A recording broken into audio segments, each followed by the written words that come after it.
Ce matin, Mélodie Beignet a rendez-vous avec Aziz au foyer des jeunes travailleurs. Bonjour Aziz. Bonjour. Mélodie, la créatrice du podcast. Le jeune homme habite dans le quartier prioritaire des Couronneries à Poitiers. Il a accepté de témoigner en restant dans l'anonymat.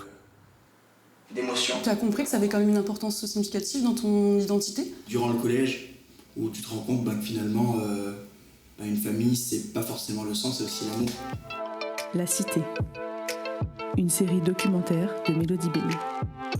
Depuis 2 ans, la créatrice interviewe les habitants des quartiers populaires. Elle les interroge sur leur identité et les liens qu'ils entretiennent avec leur quartier. Et tu ressens quoi quand tu as ce genre de propos qui correspondent pas forcément à ta réalité en plus ? Ça fait du mal parce que ça montre que les gens ils ont une vision complètement erronée de la chose. Très à l'écoute, elle s'attache davantage au récit de ses interlocuteurs qu'à leur vie privée. C'est beaucoup plus facile d'avoir un petit micro discret sous le nez et de savoir que son visage ne va pas être montré sur les réseaux sociaux ou à la télévision.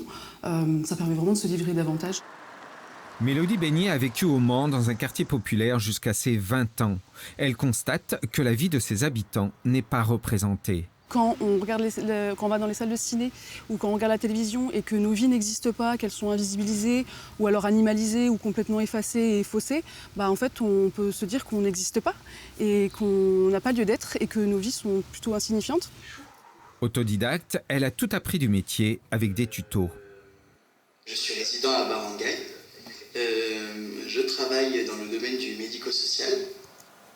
Au quotidien, Mélodie Beignet travaille dans l'accompagnement de projets. Ni journaliste, ni réalisatrice, mais créatrice de podcasts. J'essaye d'être le plus sincère possible, donc je fais très peu de coupes des propos que la personne elle donne.